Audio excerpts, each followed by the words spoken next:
noise from our house Can you- when the well- windows are open, but nothing. Yeah.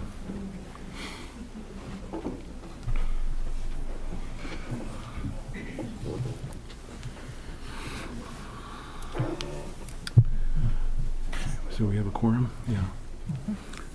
Only Holly can't be here today, apparently.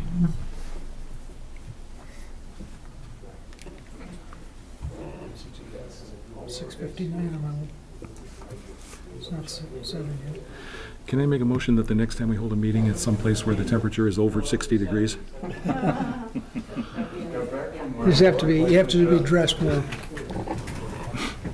Charleston and Savannah, Charleston? both beautiful cities. Yeah.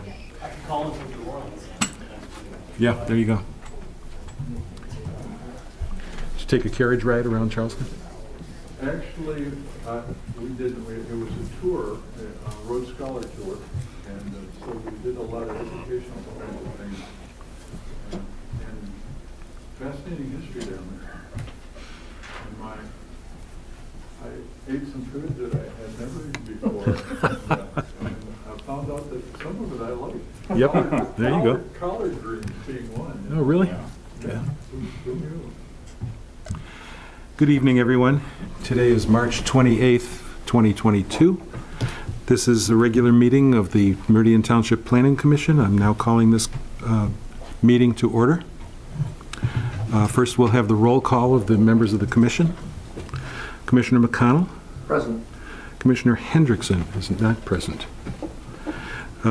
Commissioner Primo. Here. Commissioner Cordell gave advance notice she would not be here this evening. Commissioner Shrewsbury. Here? Commissioner Richards. Here, I am the chair, Mark Bloomer. Commissioner Snyder. Present. And Vice Chair Commissioner Tresize. Present. And we have Director Schmidt here this evening. Very good. All right. Ladies and gentlemen, the way these work, there will be 3 opportunities for public remarks this evening. The first is an open session where you can make any remark that is relevant to the function of this commission. If you have specific issues relating to the public hearing events that we will be holding, one of those being the Montessori school request, I ask that you hold those comments until that becomes an open issue for the commission. And then at the end, we'll have a third open public session. Now, again, I also ask that you limit your remarks when we are in the open meeting, the public hearing of one of those issues. Limit your remarks to that particular issue. And also, please address the board as a board. What we don't want is somebody to get into an argument with an individual commissioner. That's not going to help us here. All right. When you address the commission, this is a public hearing, and we ask that you give us your name and your address as part of your address to the board. And there is a time limit to your address, and we ask that you be limited to 3 minutes, and we'll give you a 30-second warning before that time limit has been reached. Got the green cards out there for signing up. Oh, yeah, I'm sorry. If you wish to address the commission, there are green address cards on the table there. If you'll fill one of those out, we will call your name from the card, and then you can meet with us. All right, so at this point then,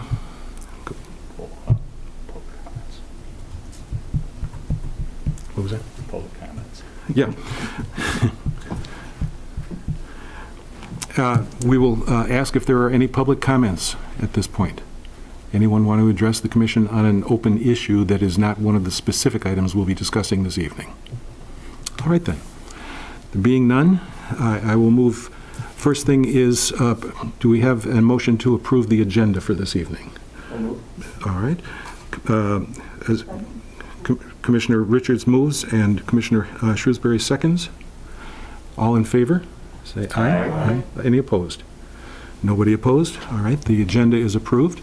Next, we have review and approval of the minutes from the last meeting, which was March 14, regular meeting of the commission. Is anyone?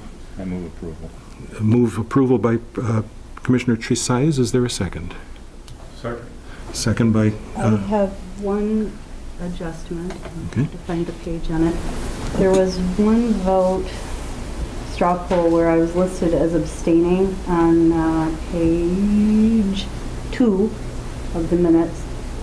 that I think I was a nay. I'm also listed as a nay. And so I think I was a little wishy-washy. I said, yeah, I could go either way, but I was formally a nay. Fair, thank you. Thanks. Any other commentary on the previous agenda, previous minutes, I'm sorry. All right. So there is a motion on the floor to approve with the amendment proposed by Commissioner Shrewsbury. All in favor? Aye. Aye. Opposed? Nobody. The minutes from the previous meeting are approved. Now we have communications. We have communications. A is from Sheng Mei Ma. I think that relates to the question on the Montessori school. Has everyone received and had an opportunity to review? We have communications from James Hewitt, also on the same issue. We have 2 letters, apparently, from Sarah Scott. All of those relate to the Montessori school issue. Just want to make sure that all of the commissioners have had a chance to review that. Oh, I'm sorry, there was a late letter that commissioners have all received copies of from Mr. from Thomas and Mary Beth Valley. And we all have that, all right? Okay, so let's go to the public hearings issue. The first issue, 7A, item 7A on today's agenda, is the special use permit 22-041, which relates to the request from the Montessori Radmore School. Do we have a presentation on that? Sure. Thank you. Good evening. As you noted, this is Montessori Radmore School. They've submitted a request to amend their special use permit to construct a 5,635 square foot building addition at their property at 2745 Mount Hope Road. The school property is 9.64 acres and zoned rural residential. The proposed major amendment includes the 5635 square foot building addition to the existing 15,600 square foot building. Section 86-129B1 states that additions to buildings in excess of 2,000 square feet for buildings under 20,000 square feet in gross area is a major amendment. Section 86-654C lists non-residential uses that may be permitted in residential zoning districts by special use permits. The Montessori Radmore School is one of those, and they did receive special use permit approval from the Planning Commission back in 1974. Since then, there have been several amendments to that special use permit, the last one being in 2019. It was a minor amendment to allow the addition of a half-acre parcel to the subject site. The future land use map from the 27 master plan designates the subject site in the R2 residential district. You see that map on page 2 of your packet, or of the packet for this. As far as zoning goes, as I said, the property is in the rural residential district that requires a minimum 200 feet of lot width and 40,000 square feet of lot area. This property meets both of those requirements. Physical features, the property is developed with a school building and associated parking area and landscaping. There is an approximately 400 square foot greenhouse located in the northwest of the school building.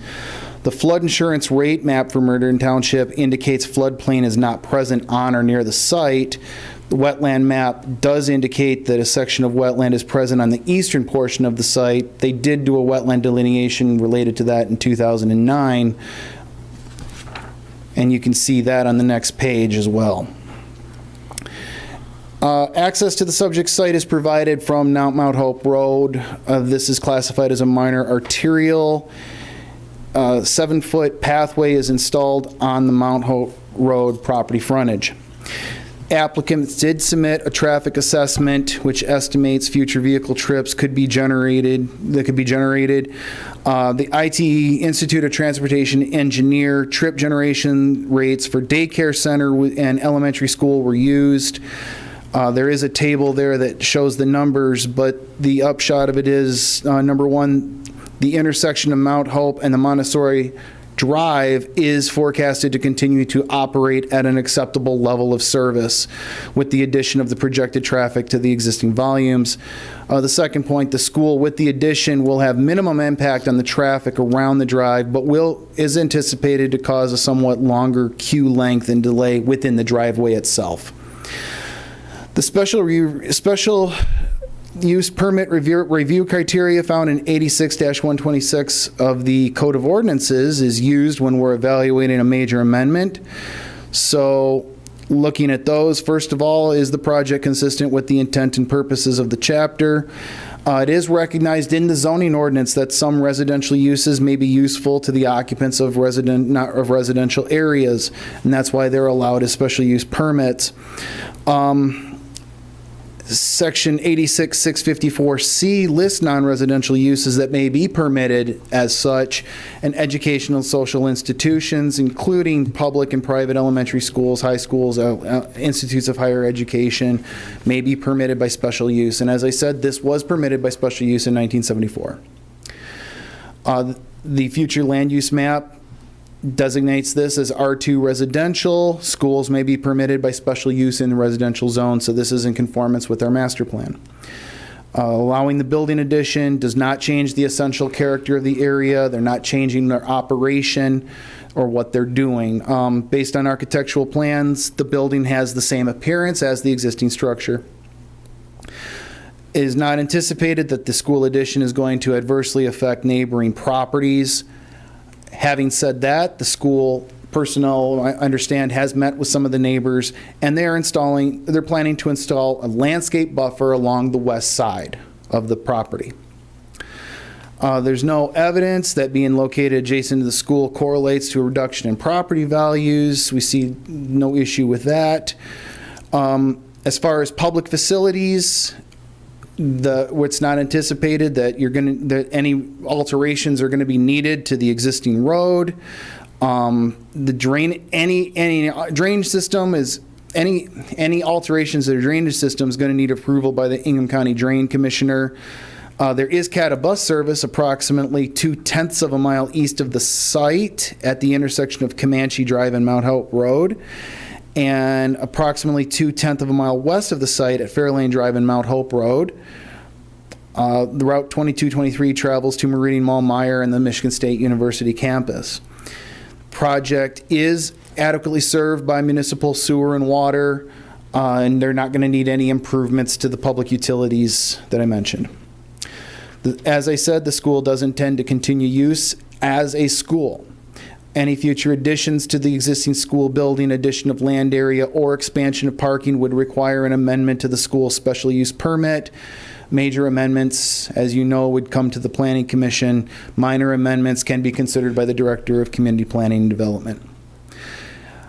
And finally, it's not anticipated that the building addition to the school is going to impact natural resources of the township. There are wetlands on the property. This is not taking place in those wetlands. We also looked at the standards for non-residential structures in residential zones. And those are found in section 86-654E. Any permitted residential structure should be located at the edge of a residential district, which this is, at the eastern edge of the rural residential zoning district. There's a 13-acre wetland on the property, as I mentioned. That does separate the facility to residences to the east and the southeast. And Mount Hope Road separates the school site from residential areas to the north. A school faces Mount Hope Road, which is designated as a primary road by the National Functional Classification System as defined by the Ingham County Road Department, and that meets that second criteria you see there. It faces a major street. There's a single driveway to Mount Hope Road that serves the site. Mount Hope Road is located on the north edge of the property line, or north edge of the property, and 13-acre wetland is located on the east side of the site. Applicant has indicated that they're actively planting additional landscape screening on the west property line. I should say the west property line there. And as noted, public water and sanitary sewer serve the site. Staff does recommend approval of the proposed special use permit amendment to allow a 5,635 square foot building addition to the existing 15,600 square foot building. The issue of screening neighboring properties has come up several times from surrounding neighbors. The applicant is actively working with neighbors to install additional landscaping screening around their property. In 2002, there was a condition added to the special use permit amendment that capped the student enrollment at 150 students based on state licensing. Staff is recommending amending that condition to say that their student enrollment be capped to the amount of the state license itself. It's our understanding that they're looking to increase their student enrollment as part of this application. Your options: you may approve the conditions, or deny the proposed the special use permit. There is a resolution to approve the request with conditions attached for your consideration, as well as the permit application materials and the resolution to approve. And I can answer questions if you have them. Any members of the commission? Commissioner Primo. You, have they said what the addition's going to be used for specifically? I don't have that information in here. I anticipate that they'll be able to address that when they get to come to the podium. I thought I saw that it was 3 classrooms. Is that correct? And a kitchen. Okay. Any other questions for the gentleman from the commission? Yeah, I'm sorry. It is on the application. Addition of 3 classrooms to the existing building. Correct. Sorry about that. No? Thank you. Do we have anyone here from the Montessori School who would like to address the board? Sir?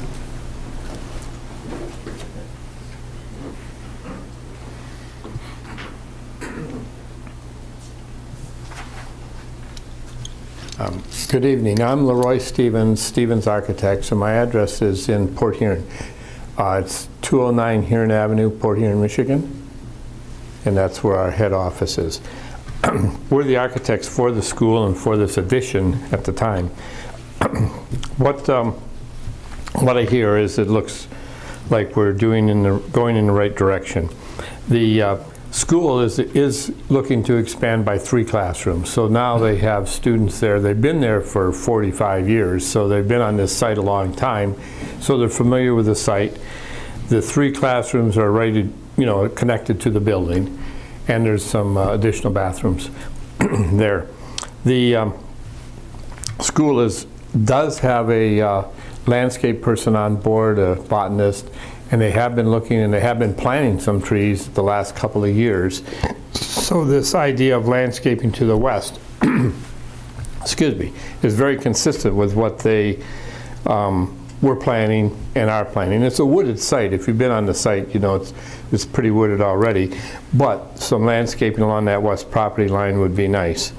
The area we've talked about, we had a traffic study done just to see how it would do, which it looks good.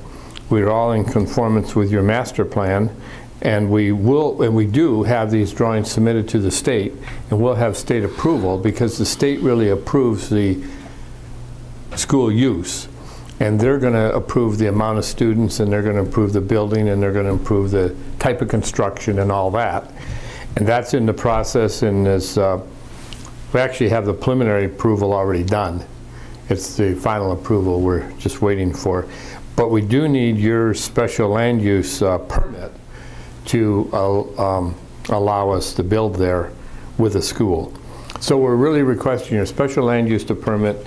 We will meet all the school state requirements, and we can submit those to you as we get them from the state, so you know that we have the permits and the approval of the state. So that's kind of where, it's 3 classrooms, by the way, so it's 3 classrooms, so it's a 5,000 square foot addition, which in a school terms for us is very small addition, but that's what it is here. And I'd be willing to answer and happy to answer any questions you have about the project or the school. Oh, and by the way, the school is here, the chairman and one of the school administrators and the contractors here also that's doing the addition. So we got pretty good resources to answer your questions. Any commissioners have any questions? Yes, Commissioner Shrewsbury. I see in the documentation that's been provided that 3 classrooms, no more than 30 students per classroom, which could indicate an increase of 90 more students, but here it looks like there's only proposed to increase by 33. It says current is 144 and future would be 177. Is that correct, or what? Yeah, those numbers are what the school has provided us. Now, the state will come back with some other numbers. So the state will come back, so how the state calculates students is the age of the student and the size of the square foot. So they go by age and square foot. The smaller the children, the larger the square foot per child. And these are small children. So I think we'll be at those numbers with the state, but it could vary a little bit. The state might come back and say, hey, we can only have 32, or it won't vary much, but it'll be close to that. But they will come back with a number for us. But the intent is closer to adding 30-some students versus 90-some students? Yeah, yeah, yeah. The Commissioners? I am pretty familiar with this chunk of territory. The land to the east and south is a combination of swamp and forest, which doesn't really Yes. present any problems for neighbors as far as I can tell. As a matter of fact, I'm close friends with their neighbor to the immediate east, and even though he's got a tower built onto his house, you still can't see the school at all. It's 100% invisible Right. from that property. On the other hand, the property to the west is really quite close to the line. Yes. And if you drive up to in the cul-de-sac and look at the fence, there's an unobstructed view of the school. Right. Is that part of what the school is trying to landscape out of view? Yes, yes. It's that area right along where that cul-de-sac comes in. Yes. Okay, we have access from that in a way, but that's where we're looking at landscaping from there to the south. But along that line, because that's where it's exposed. And will the proposed landscaping tend to obscure the unobstructed view of the school from the residential properties? Sure, because That was the we'll purpose use of some evergreens. Okay. So yeah, we'll I mean, if you walked up there, you might be able to look through and see Sure, it. and if you climb the fence, you can see it too. Yeah, That's not the point. Right. But no, that's where we're looking at doing the landscaping. Plus, we're adding some trees just generally on the property. So those are added. There's a pretty substantial flock of deer that live in there, or herd of deer, I suppose you'd call it. Is there? Probably wreak havoc on the landscaping. Yeah. We don't offer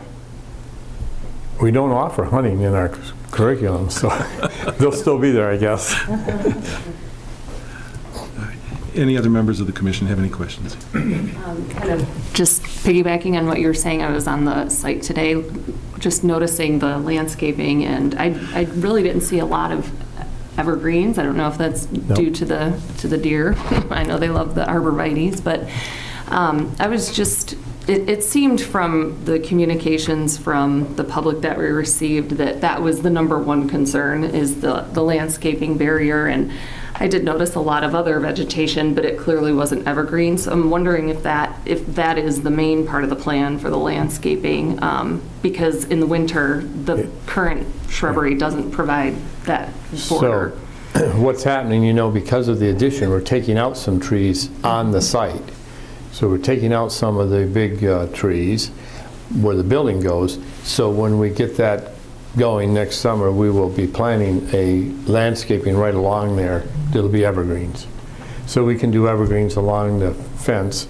We've talked about putting a solid fence in, but I think the evergreens really do two things. They really block better in the long run, and they become tall, and they absorb sound.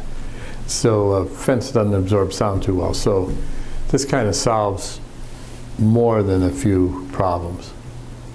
Thank you. Any other questions or comments from the commission? All right, Mr. Stevens, thank you. Okay, thank you very much. We look forward to doing the project and growing the school, because the school has been there for a number of years, so it's they love the location. Thank you. Thank you. Is there anyone else who wishes to address this public issue, public hearing?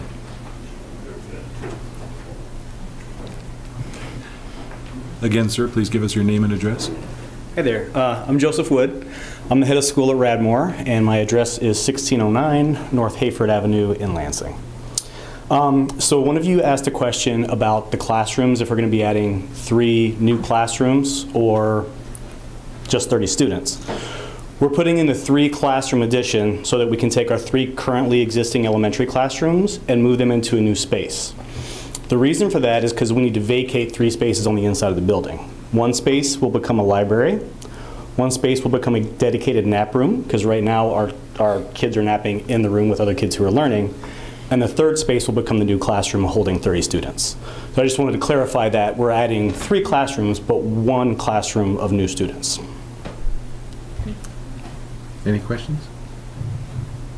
Thank you, sir. Is there anyone else who would like to address the board? Yes, sir? Can I? Yeah, sure. Yes.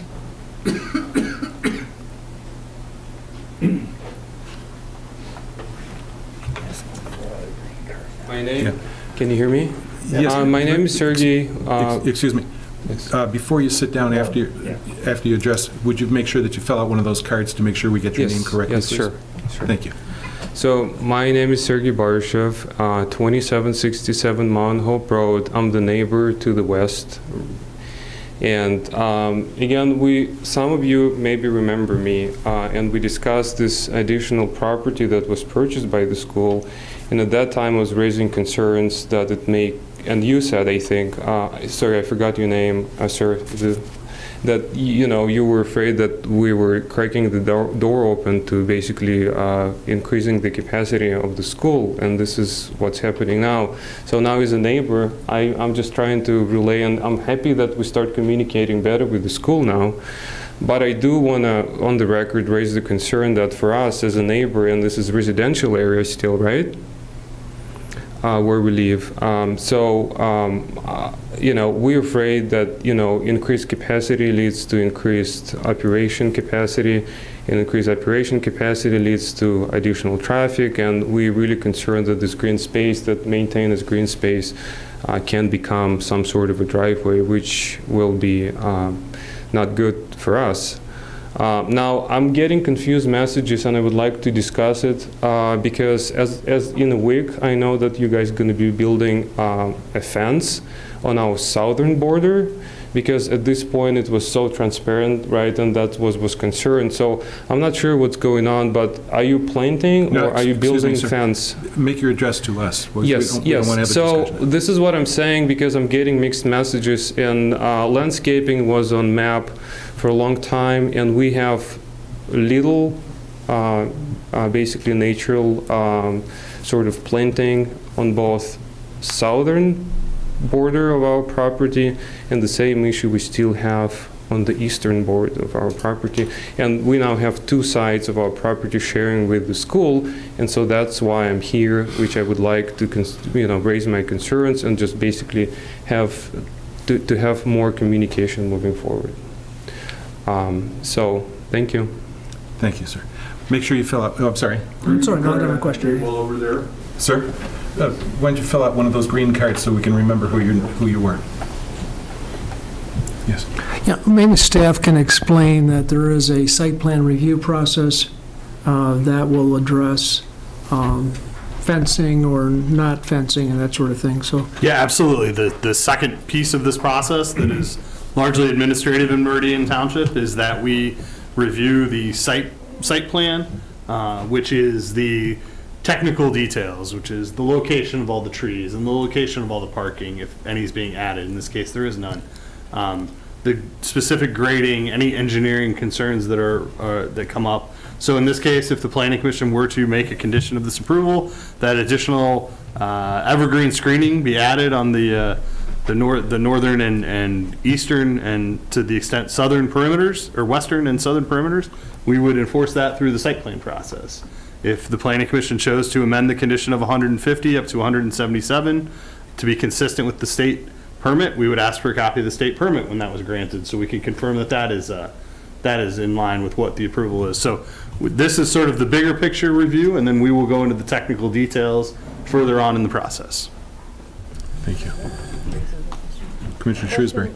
Question for staff. if the attendance in the school is increased, the state permits that, at what point would that trigger a review of the parking spaces to make sure they're adequate, or is it the square footage of the property that would do that, and are they within those requirements? The traffic study, my understanding, the traffic study that's submitted with this was done at max capacity, not what they're expecting the state to come in Thank you. with the number, which is going to be a lower number than they already planned for.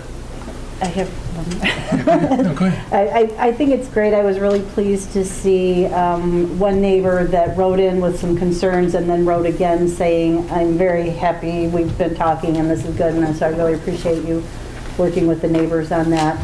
I did notice the one that we got today mentioned some issues with lighting, and I don't know that that's in the purview of what we're looking at, but is that something That's, for staff? Are again, they? certainly something the planning commission, if they were concerned about, I would encourage them to add a condition to the special land use permit, and we can bring that back at the next meeting that would address that going forward.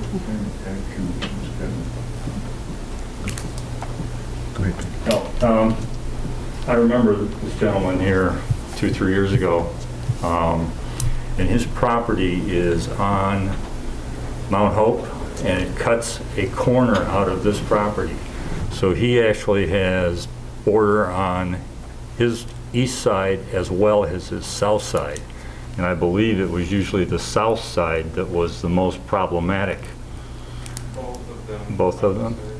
So with where this addition is going in, I would suggest that it would be nice to check at least the south boundary of his property to see if that requires additional screening also.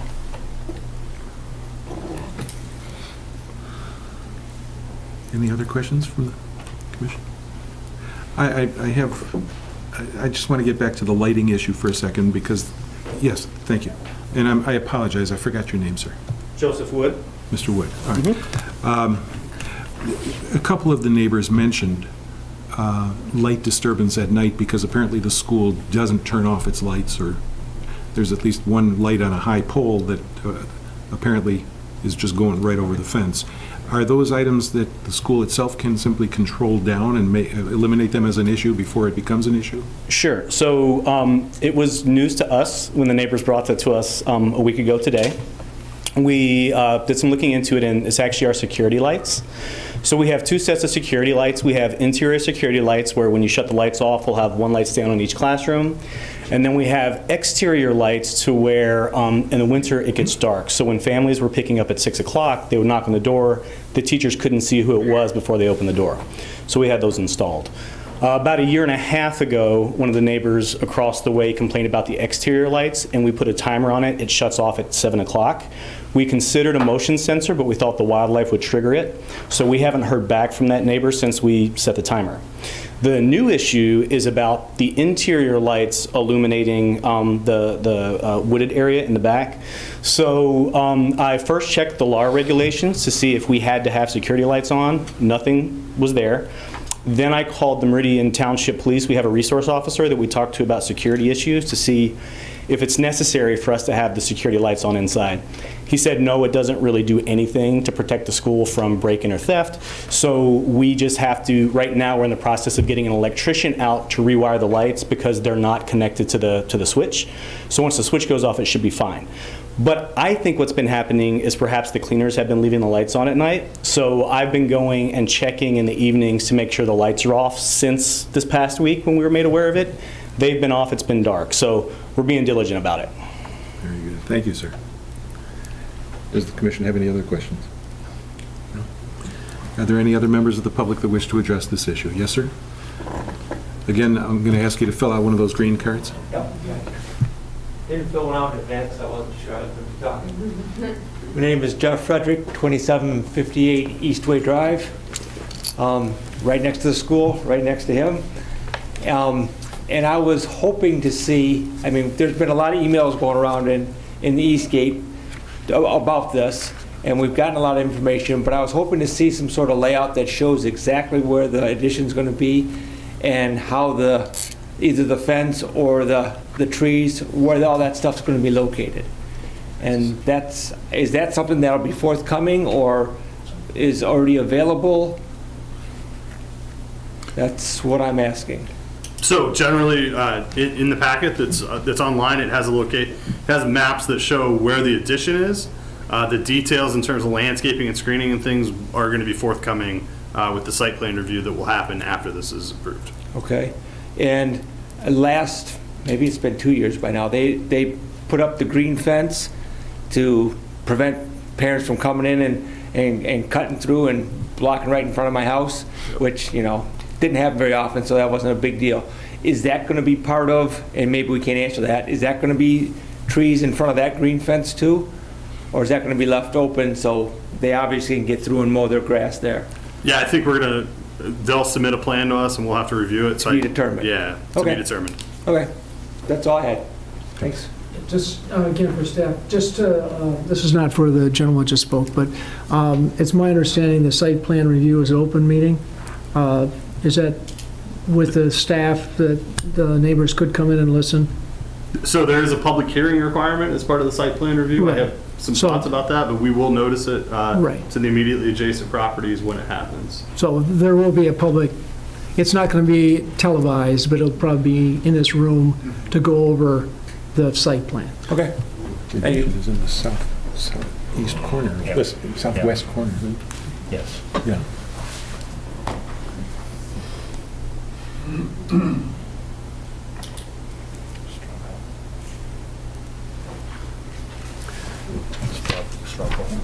Sorry?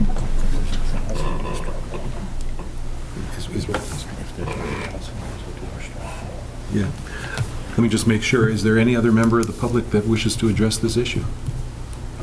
No, all right. I'm going to ask then for a straw poll of the commission as to whether or not, or how they feel about the proposed amendment. Anyone want to offer? I'll just do it from the chair. All those in favor of approving the proposed amendment, say aye. Aye. Aye. Anyone oppose? I'm not opposed, I wanted to review the conditions. Yes. And perhaps discuss the possibility of adding a condition regarding the evergreen screening, because that's not currently in there. And that really seemed to me like the biggest concern of the adjacent properties. I agree with that. I have a question. What is, maybe I'm not understanding, but what is our authority relative to adding conditions? So certainly, in the case of a special use permit, you can recommend a condition, and in this case, add one, because you are the deciding body. Okay. As long as it has essentially a nexus to the request at hand. If you were requesting them to make a change to the traffic light at Mount Hope and Hagedorn, I would have some concerns with that request. But given the conversation that's happened this evening, staff will work up a couple of conditions based on this conversation and include them in the packet the next time this is up for discussion. Thank you. Go ahead. Commissioner Richards. Yeah, I take it that we will also include in the staff recommendation and the resolution to address the number of students? Absolutely. Okay, just so that just want to be clear to make sure that was part of it. Any other comments? Commissioner Richards, did you want to say something? No. Commissioner Richards? That's McConnell. I'm sorry. It's been a very long day. Commissioner McConnell, I apologize. Did you have a comment? It looked like you wanted to say something. No. I just want to be on the record that I agree with Commissioner Snyder. I generally approve the amendment, but I'm concerned about the plantings that are proposed for especially the west line, because the school is quite close to that fence line, and I can see where that would be a legitimate concern for the neighbors. So if they can work up an addition to the proposal, I would be strongly in favor of that. I think also it would be helpful if in their proposal what was said about the lighting issue, would be put in writing so that it's clear and also expected. All right. All right. Then we'll close this public hearing. Move on to the next one. And I have to be... Yeah. All right, we're now on item 7B, public hearing. This is a rezoning. Nice.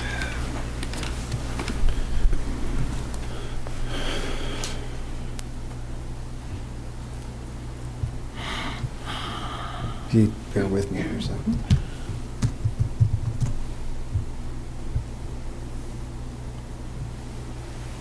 There you go. Don't need COVID-19 Oh. issue. Okay. Yeah, it is 7:40 that we're opening this issue. Okay. Rezoning number 21060, Becky Bouchine Kulka Incorporated. Rezone approximately, call it an acre, located at 2260 Jolly Oak Road from professional office to C2 commercial. The applicant has requested the rezoning of approximately 1 acre parcel. As I said, the special use, just the background of it, a special use permit for a bank with a drive-through had been approved in 1990 on this site. That was subsequently developed, is currently vacant. The future land use map from the 2017 master plan designates the subject property in the commercial category. As I said, the property is currently located in the professional office zoning district. That requires a minimum of 50 feet of lot width and 5,000 square foot of lot area. The requested C2 zoning requires 100 feet of lot width, 4,000 square feet of lot area. The subject property is a corner lot with approximately 300 feet of lot width on Jolly Oak Road that it fronts on, technically, that's the address, and 232 feet on Okemos Road. The subject property has very close to a full acre of lot area. As a result, the site does meet the minimum standards for lot width and area for the proposed C2 zoning district. And you can see a table there comparing the lot area and the lot widths for the two districts. Along there is also a map. You can see the surrounding zoning districts. It is C2 to the south. This isn't going to be an isolated pocket or anything. It's a continuation of C2 zoning for the south. It would be surrounded immediately adjacent to the west, to the north, and the east by professional office. There's more conditional C2 zoning to the west of that as well. The site currently contains a vacant building that used to house a bank with a drive-through. The applicant is proposing to renovate the building, remove the drive-through, and accommodate a proposed jewelry store. Now, this isn't a new jewelry store. This is an expansion and relocation of an existing store, already. The topography is mainly flat. It is developed. There's the flood insurance rate map indicates it's not in a floodplain. There are no wetlands depicted on the site as well either, and the township green space plan doesn't show any preservation corridors on the subject property. As I said, the site double fronts on Jolly Oak and Okemos Roads. The township does have a pedestrian bicycle master plan that designates Okemos Road as an on-road pathway. They're not proposing any road cuts on Okemos Road, so there's not going to be any interference with that.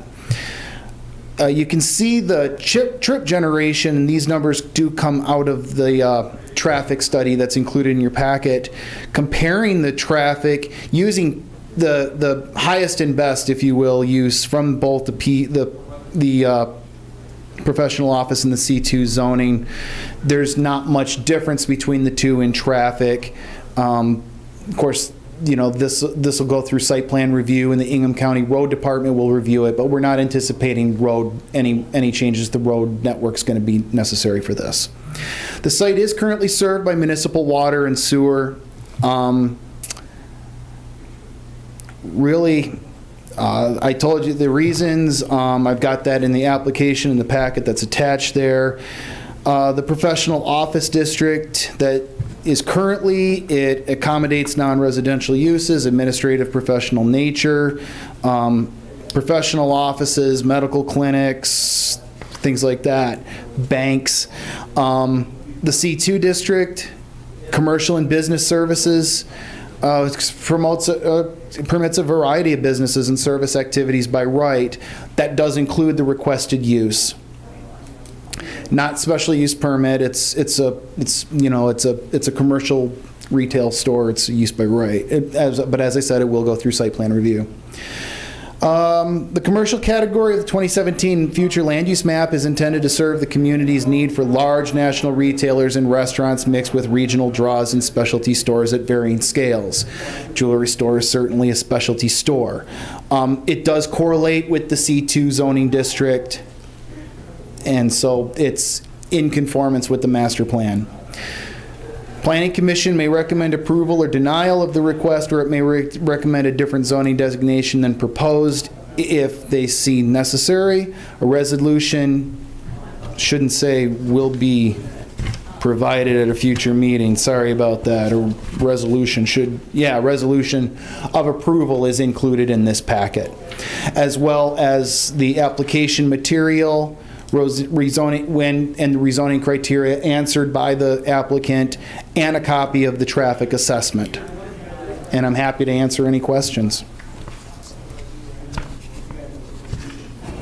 I'm curious, how long has that property been vacant? That it's currently constructed as a bank, if you know. I don't know specifically. This application actually goes back to 2020. So, or 2021, excuse me. It was vacant at that point. So at least a year at this point. Thank you.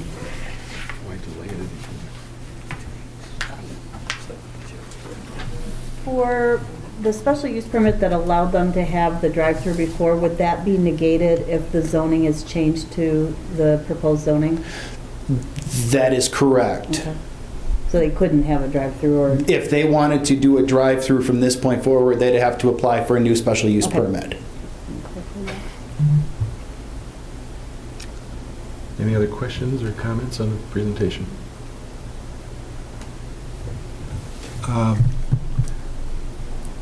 Does anyone see any possible objection to this permit request? Well, let's hear from the applicant. Let's hear from the applicant. Oh, I'm sorry.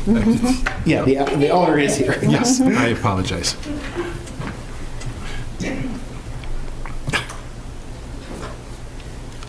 Becky Kulka, 6137 Cottage Drive in Hazlet.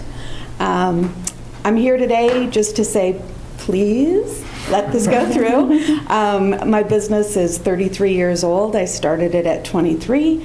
I grew up in Okemos. I moved here in 1976. My children have gone through Okemos. I've gone through Okemos. This is our home, and we belong here. And I've rented the entire time. The building became available. It was the perfect location. It's the perfect place.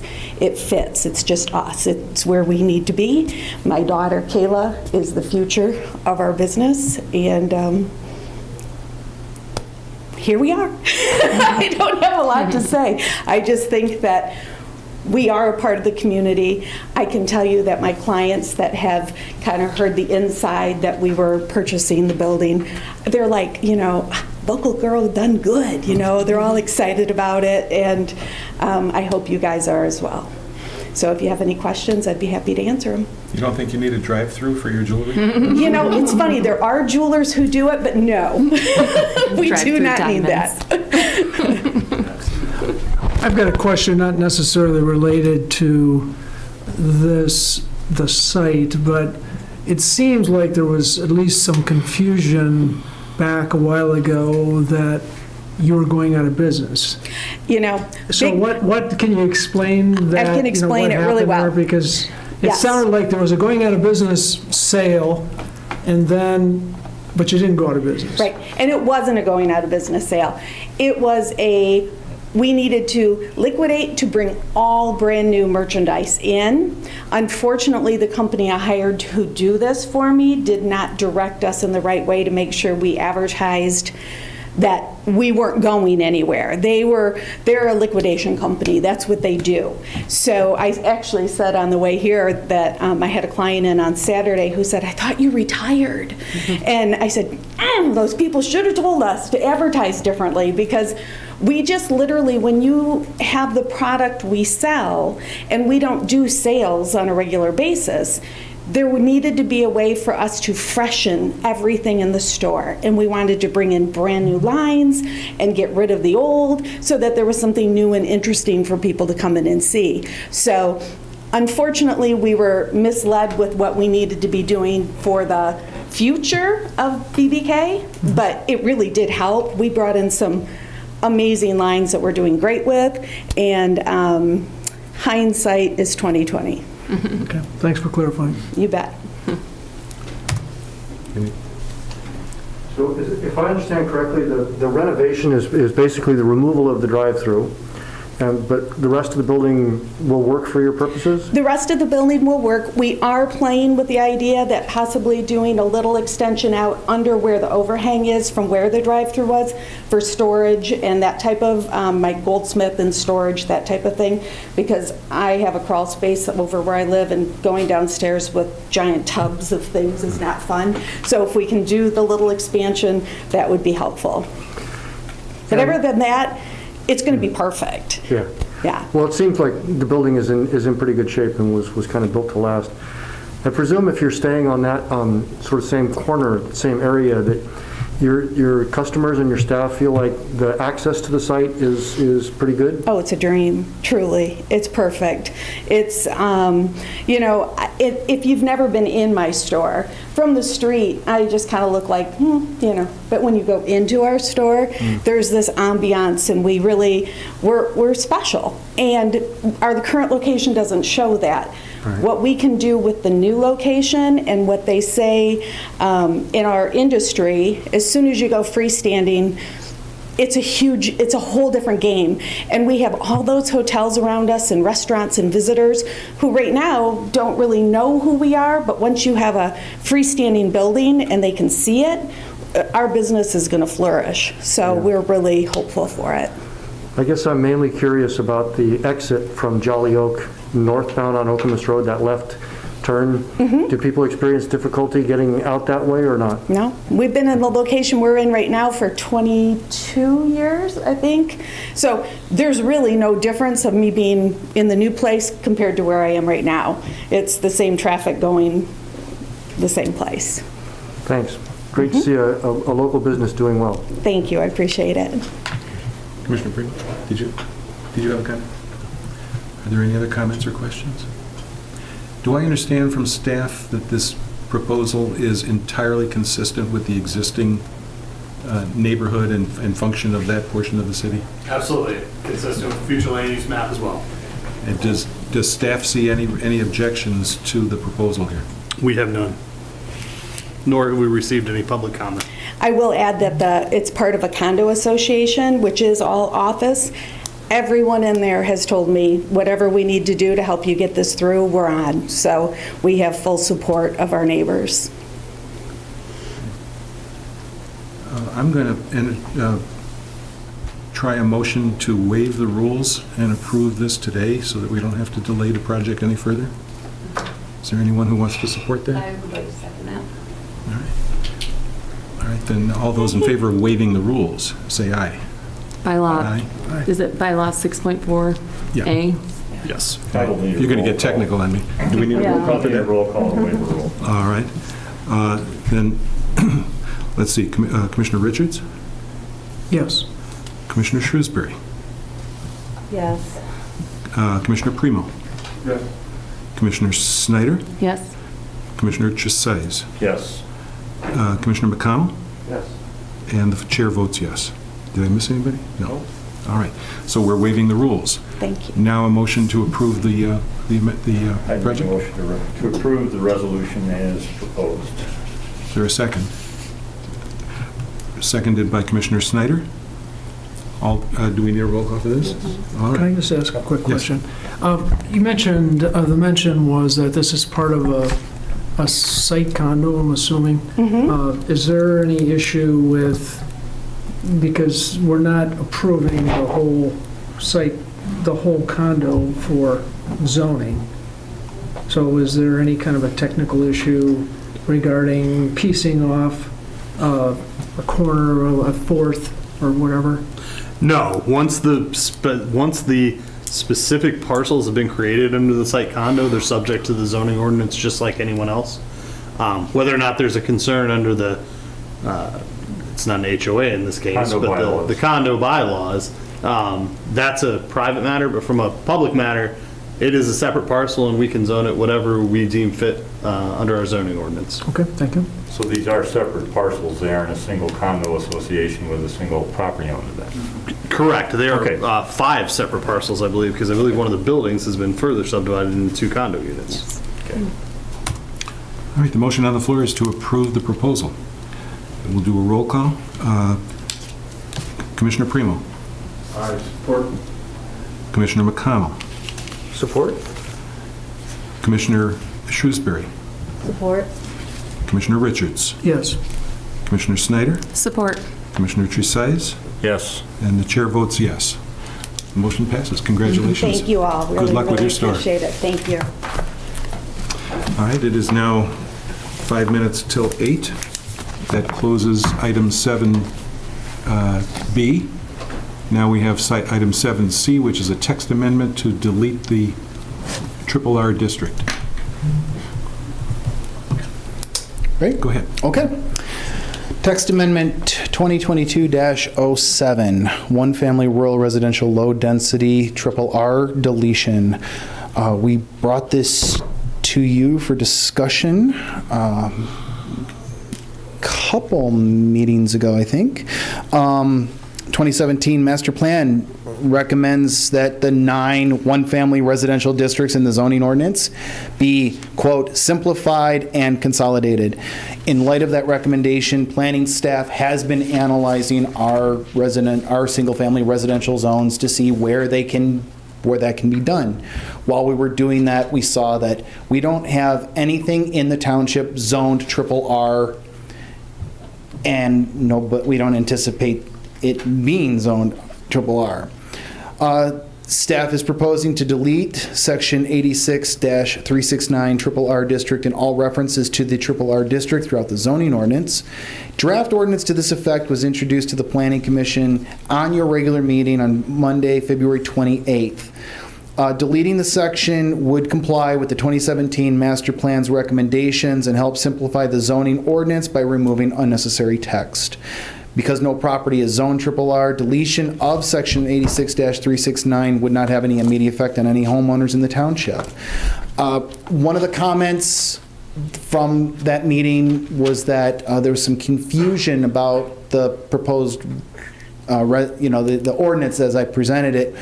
So what I did, and I hope this clarifies, the text as it exists is in my memo. Section 86-369 RRR district in its entirety is in front of you.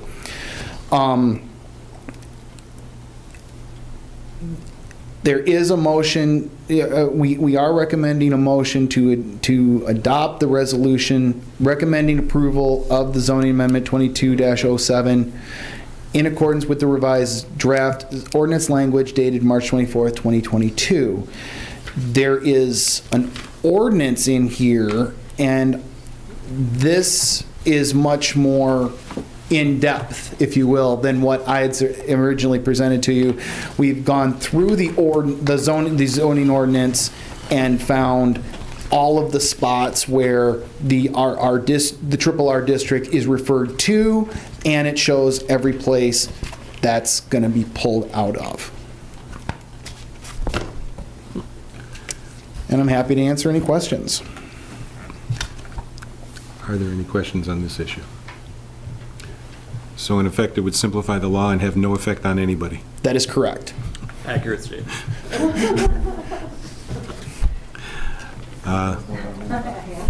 Commissioner I Schuster. actually read the packet in detail this month, in more detail than normal. Just noticed on page 4, looks like you struck the examples of our. Is that just because it was redundant? A reference to a 1 or 2 family residential zoning district? Let's see. It looks like line 28 and then line 34.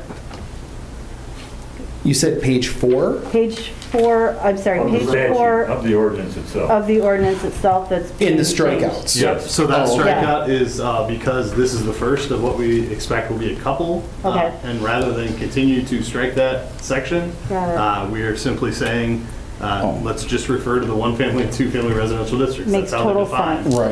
Yeah. Okay, thank you for clarifying that. And I didn't mean to imply that I don't read the packets. I do read them, but this one I actually had some time to like dig into. all I of the heard that details you and- dug into this one with a fine-tooth comb, much like every other time you read it. Thank you very much for acknowledging that. Are there any motions from the council on this issue? I move to approve the changes as proposed. Recommendation. Motion by recommendation, Commissioner yes. Shrewsbury to approve, Yes. seconded by Commissioner Primo. Would this normally be done as a straw poll and voted on next time, or Didn't we is it straw something we adopt now? I think it's I- already discussed. Yeah. Yeah, didn't we straw Yeah. poll it the last time? I thought we did. Then it yeah. wouldn't be on a public hearing. This is a public hearing. Yes. Yeah, technically you would need to suspend your rules. to take That's what I action. was thinking. All right. Thank you, sorry. And, then the chair will make a motion to amend the rules with respect to this public issue and go for an immediate vote on the approval. Is there a second? Second by Commissioner Primo. All right. we- Correction, it's not amend the rules, but suspend the rules. Suspend the rules. And then we need Suspend to it. vote. Then we have to vote on it. Yes. Yep. So, we'll have a roll call vote. Commissioner Primo, Yes. Commissioner Shrewsbury, Yes. Commissioner Richards, Yes. Commissioner McConnell, Yes. Commissioner Snyder, Yes. Commissioner Tresize. Yes. The chair votes yes. All right, so the rules are suspended. Now, there was a motion by Commissioner Shrewsbury to approve, seconded by Commissioner Primo. You wish to retain those positions? All right. So we'll have a roll call vote on whether or not to approve the amendment. Commissioner Snyder, Approve? Commissioner Tresize, Yes. Commissioner Richards, Yes. Commissioner Shrewsbury, Yes. Commissioner Primo, Yes. Commissioner McConnell, Yes. and the chair votes yes. The amendment is approved. All right. 8 o'clock. Yes, at 1 minute after 8. So we are now on public hearing 7D, which is updated traffic study standards. Another thing planning staff has recently begun looking into is how to modernize and streamline our requirements for traffic studies. While investigating this issue, one of the things we realize is that there are 4 different sections that have their own language about traffic studies required for, such as special use permits, plan unit developments, et cetera. And the language between those 4 sections is somewhat inconsistent. This is another opportunity to streamline the code like the master plan suggests and update the traffic study requirements to more accurately reflect current traffic study standards. We introduced a draft ordinance to the Planning Commission on Monday, January 10th. Staff received several comments and suggestions that night, and we've updated the draft ordinance as necessary. Just to review, we created a new section 36-130, traffic study requirements. That new section consolidates all the standards into one location. Under the site plan review language. That's the trigger. All of these paths from all of these different locations lead to site plan review. Second, we struck out existing inconsistent traffic study language and refer readers to the new language in section 36 or 86-130. We've updated traffic study requirements from 100 to 250 directional trips over a peak hour and closed the gap that you guys pointed out on January 10th between a traffic study and a traffic assessment. There was like a 50 to 99 and then, there was like a 50 trip gap between an assessment and a study, but we closed that gap. We specify that an assessment or a study must follow the current edition of the handbook entitled Evaluating Traffic Impact Studies, a Recommended Practice for Michigan Communities. And finally, we clarified the language that ensures that a traffic assessment or impact study has to be prepared by a certified traffic engineer. As with before, you can recommend approval as written, recommend approval of a revised version, or recommend denial.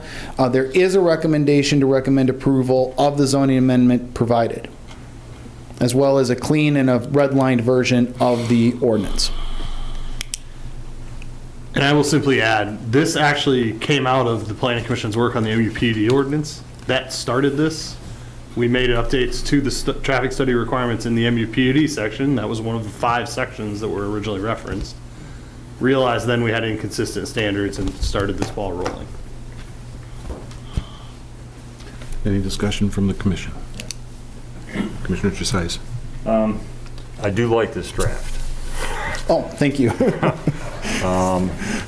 Clearly differentiates between an assessment and a certified or a study, traffic impact study.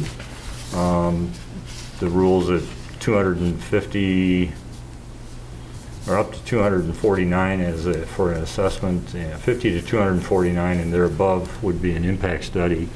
And also talks about generating 250 or more directional trips during a peak hour or 750 a day.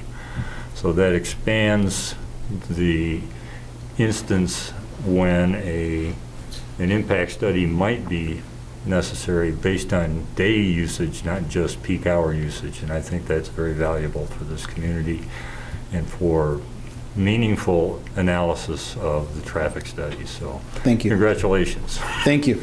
And it's understandable to a layman like me. Commissioner McConnell. Yeah, I guess I have 2 questions. One is more philosophical and the other is more procedural. The first one, I know this question was in my mind, but I don't think it got articulated last time we talked about it. But the number of trips that might be generated to trigger an assessment or a study seems to be a blanket number regardless of where that impact is happening in the township. So when we were looking at 22041 earlier this evening, we were told that Mount Hope is a minor arterial. In the township, we've got collector streets, neighborhood streets, minor arterials, and major arterials. And I'm trying to understand, it feels a little bit like a 1 or 2 sizes fits all, right? 50 additional trips on a major arterial is a drop in a big bucket. 50 additional trips on a quiet residential collector street is a noticeable change. So I'm curious, is there a reason why we have the same number regardless of the volume of traffic that's being impacted? Ordinances that I have worked in within other places, they do tend to have this, as you call it, a one-size-fits-all. As Director Schmidt said, this is based on the standards that were agreed upon in the MUPD ordinance and mirrored that. So that's where a lot of this comes from. To get into a tiered system of traffic studies, we'd have to go back and research that. I'm not aware, I have never seen that done in my travels. I don't know about Director Schmidt. I would have to look into how to achieve that, and then we're going to get into, well, do you talk about average daily trips? Do you talk about versus road classification? You know, there's a lot of variables that you're opening that door to at that point. My personal feeling, and you can call me out if you want, a line's got to be drawn somewhere. You know, we've got to be somewhere. This doesn't change.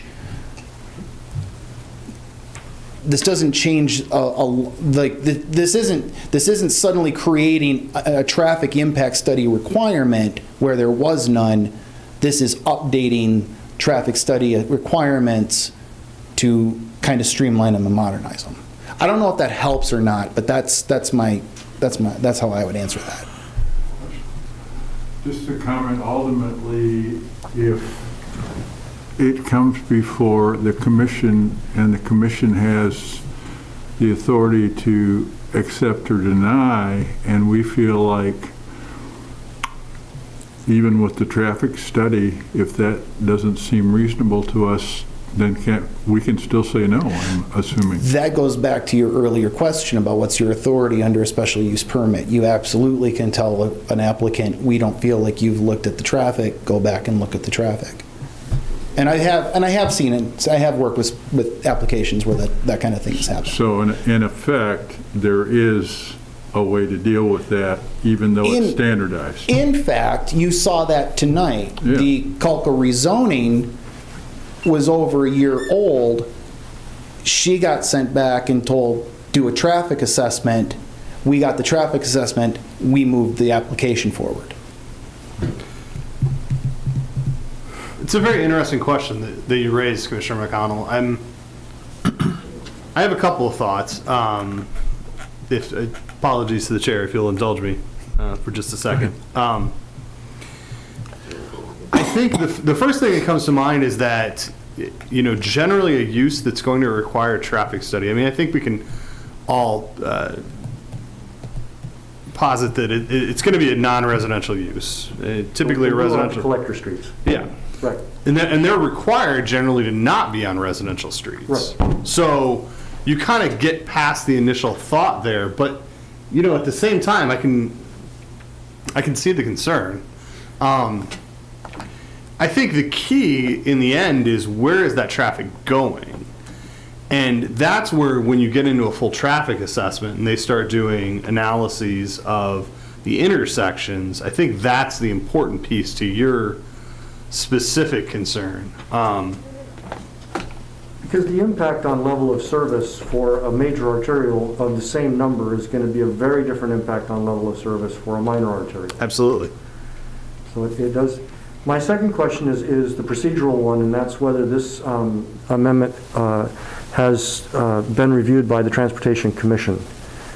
I would be more comfortable making a decision on this proposed amendment if that body had a chance to review the proposal and provide some input. They have not. This was a cleanup. We considered this more of a cleanup ordinance than a policy change ordinance. But we are happy to take it to them at their next meeting if you'd like. That would be my preference. Okay. I have many underlying questions about how we count traffic and how reliable the numbers we get are.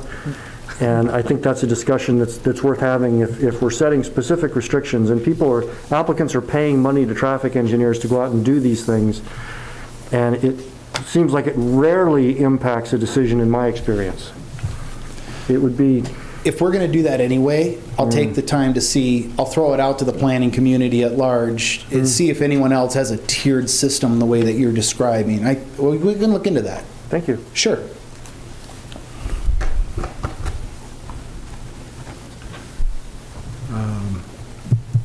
So what we're doing is referring it back? Yeah, I think I would agree that it's worthwhile sending it to the Transportation Commission and checking around. I think Commissioner O'Connell's questions are legitimate, concerning. There may be reasons to believe that it may not have the impact that we think, but until we get the answers, I think it makes sense to defer this. Okay. I think the position then is that we're just simply referring it back for further study. Okay. And you can present it back to the board when you believe the questions have been answered. That sounds good. Thank you. All right, it is 13 minutes after 8. We're closing that public hearing. Back up to the top. And we are now finished with the public hearings. We're on item number 8, unfinished business. First issue of unfinished business, 8A, is text amendment to the Zoning Board of Appeals Standards of Review. So, after the last meeting, I was reminded what the state enabling legislation actually says. And so, my apologies for forgetting this clause was in there. I thought it was I thought I was going to find, I looked up the court case that I thought it was in, and then Senior Planner Shorkey reminded me, nope, that's in the law. So, the substantial justice language is actually language that is directly in the state enabling legislation. And therefore, staff would definitely recommend not amending that language at this point. I would recommend approval of the ordinance as we've presented at the last meeting. Again, my apologies for that confusion.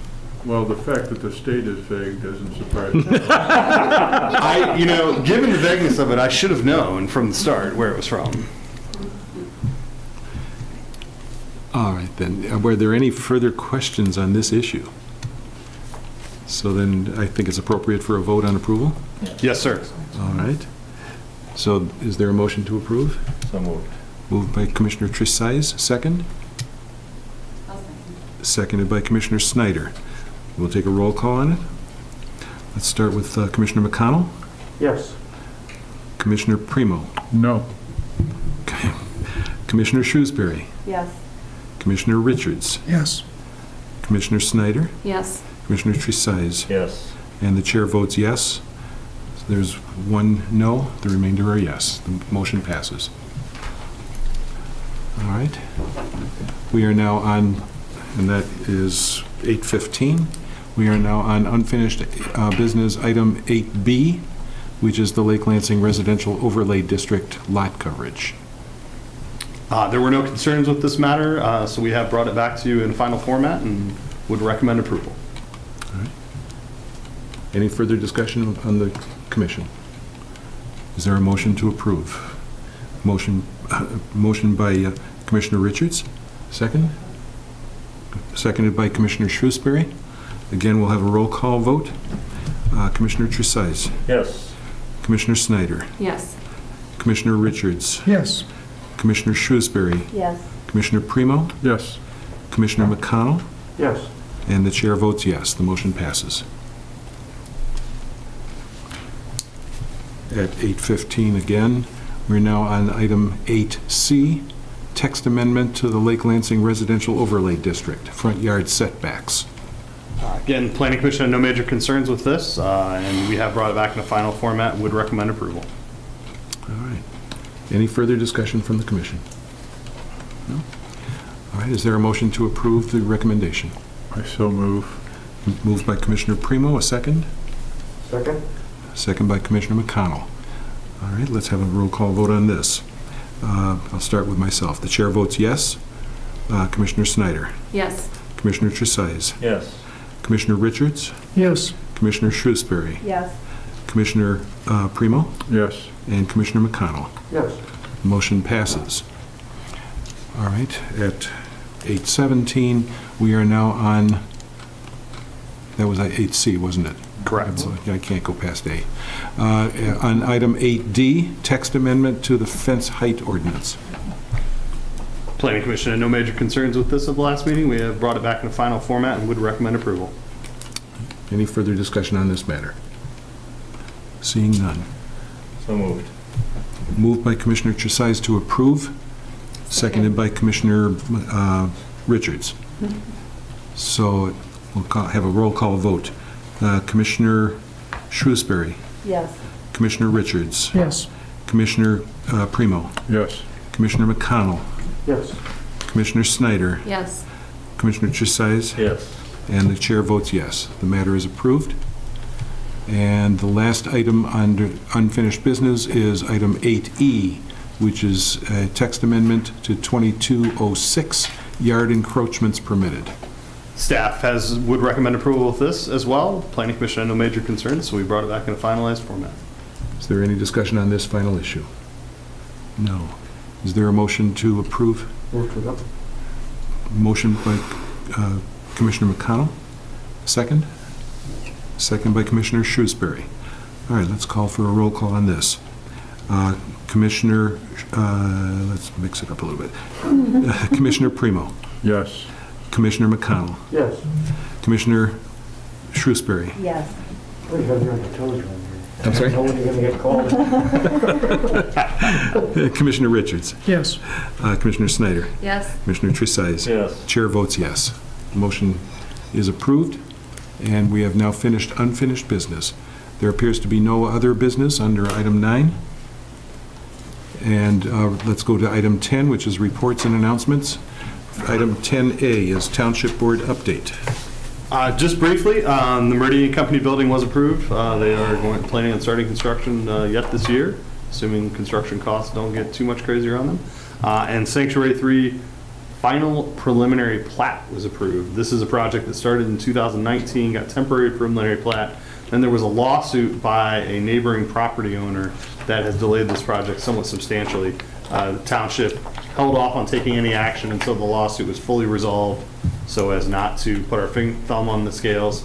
That was fully resolved about a month and a half ago. And then under state law, we had 20 days to take action, which the township board did on the 20th day. They expect to start construction hopefully this year as well.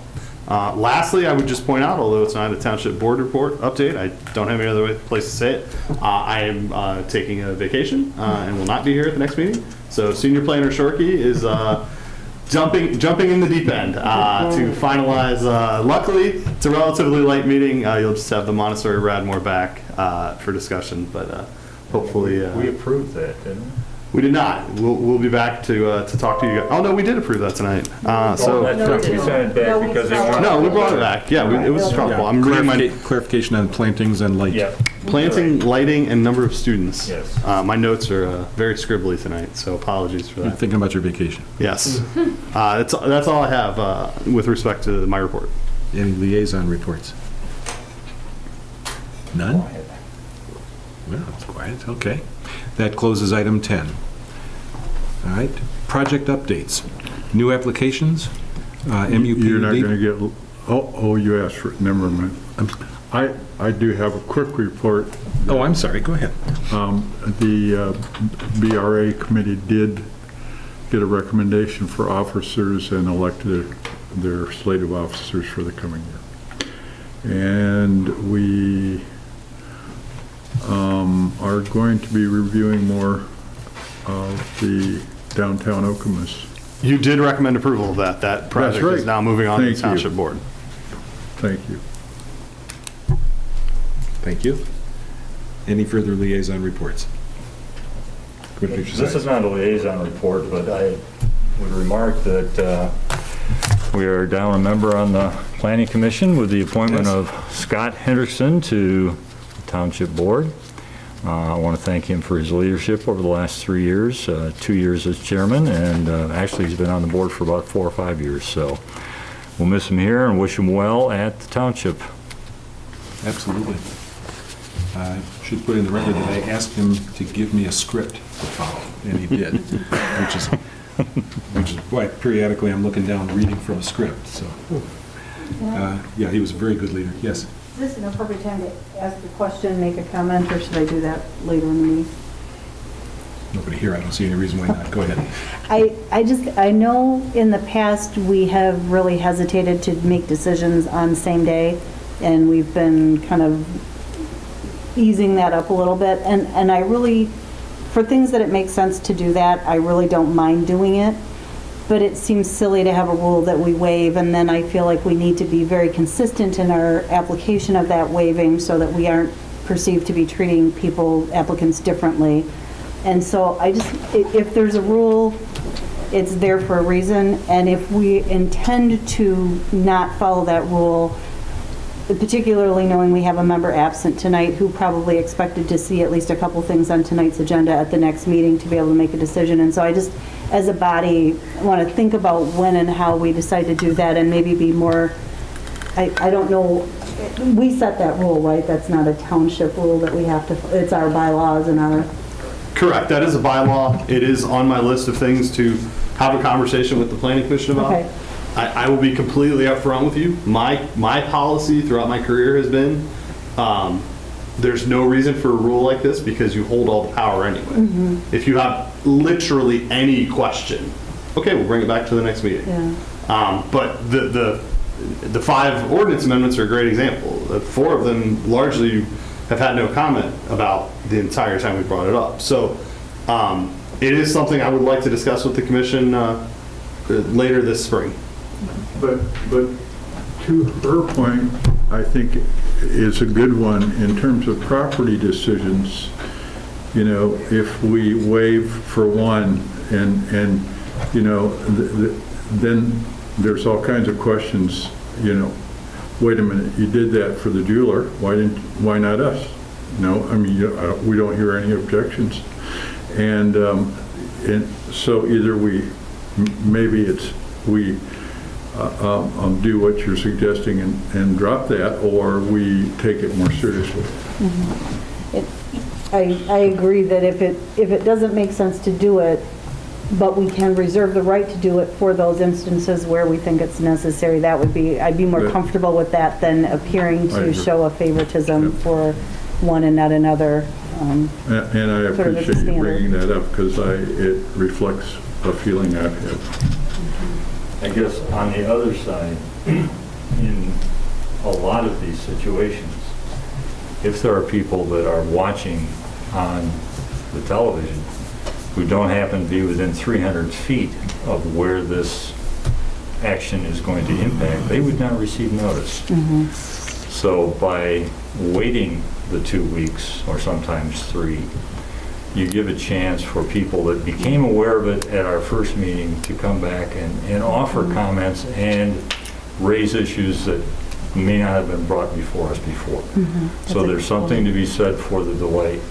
I'm not saying it's always the way to go, but I agree there should be some sort of, if we're going to waive it, we ought to have a good reason to do so. And- If we're not going to have it, then that's okay too, but we ought to do it with our eyes open. But what I hear that, if I understood the original comment, the comment is whatever we do, we should be as consistent as we can and not just capriciously make exceptions. And not that that's what happened, but we need to take our ordinances seriously and be as consistent as we can in upholding them. And there are times when, in the case of the 4 amendments, that made perfect sense. It didn't impact anybody's property. But I'm not disagreeing with you, but what I'm saying, I don't think there's a disagreement there. I think that the consistency issue is an important one, and that if we're not consistent, it's like we're not taking ourselves seriously. We will absolutely queue this up for a further conversation. I think, you know, to be completely frank, it's probably been a couple years since you've reviewed your bylaws anyway, so best practice. At least 4. I was going to say, I don't recall it having been. Best practice would be every couple of years to just take a peek at them and make sure there's nothing needs to change. So these are on my list of things to bring forward this year. All of our spare time. I have a ton of it, right? Yeah. Must have, you're going on vacation. I knew it. Thank you. Clarify something? Just in the course of the discussion, so the public hearing, it was tonight for that special use permit, right? So it's my understanding that anyone that would be impacted by that could have and would have, if they chose to be, been here tonight anyway. And then it's our bylaws that state, our commission bylaws that state we're going to wait until the next meeting to actually act on, you know, whether or not to approve the special use permit. So does the public even have access to, does the public even have the awareness that we're not going to act until that next meeting anyway, given that tonight is the public hearing? Do you know what I mean? Some do, some don't. I do know what Okay. you mean, but, and what I'm thinking is, you're right, those that are immediately surrounding the area, they get notice. Yeah. but it's only within Okay. 300 feet. Gotcha. And so there may be people just beyond that that didn't get noticed and may have legitimate concerns, so. And that And I 300 raise foot- that up not saying that mandates that we wait 2 weeks, it's just, this is the Sure. other side of the issue. The 300 feet, the 300-foot determination, is that in ordinance? Oh, That that's is state law, yeah. Okay, I know that one. thank you. There is an element of frustration that can be built in by the delay, too. There is. If there is no apparent objection to it, like when I asked the question of staff, is this proposal completely consistent with the existing land use in the area? And has anyone voiced an objection anywhere? And the answer is yes and no. Then you're simply building a frustration level for no apparent reason. Now, I understand the other side of the argument is this may be a highly contentious issue, and we should give the public a full opportunity to respond to it. But I think those are self-apparent usually. And Let's see what, it's let's see what he comes back. Yeah, let's, sure. we're not going to decide it tonight. No, and let him have his vacation. And back to the original comment again, whether we do or do not have that particular clause in or not isn't the issue. The issue is, are we going to be consistent with our bylaws? And at what point do we say, we don't make exceptions unless it's really extreme? I mean, and I'm a former construction manager, so I know the issue of 2 weeks can mean a lot to me in terms of getting my footings in the ground or whatever. Don't get me wrong, but I also, as part of that project, you don't let the electrician say, oh, we thought we'd do it this way instead, and then say, oh, well, yeah, go ahead. You see what I'm saying? The rules are the rules. Absolutely. Any further open discussion? All right, let's look at item 11 on the agenda, project updates. New applications, Hazlitt Village Square, MUPUD. I believe at least the concept plans are online. If you're interested, if they're not, they'll be up there shortly. But we will bring this forward most likely at the second meeting in April for the public hearing. All right. Are there any site plans received? We have not. And site plans approved? Sanctuary 3, you mentioned that. Yes, sir. All right. We have no members of the public present, so it is now 8:30 exactly. Apparently it's time to go. That's the signal. Sorry about that. I think that was a motion to adjourn. That was a motion? Very musical I think so. motion to adjourn. All right, the chair makes a motion to adjourn. All in favor? Aye. Aye. Any opposed? All right, this meeting is adjourned. Thank you very much. Thank you all very much. Have a nice vacation, Tim. Thanks. Where are you vacationing to? So, it's funny, one of my friends made a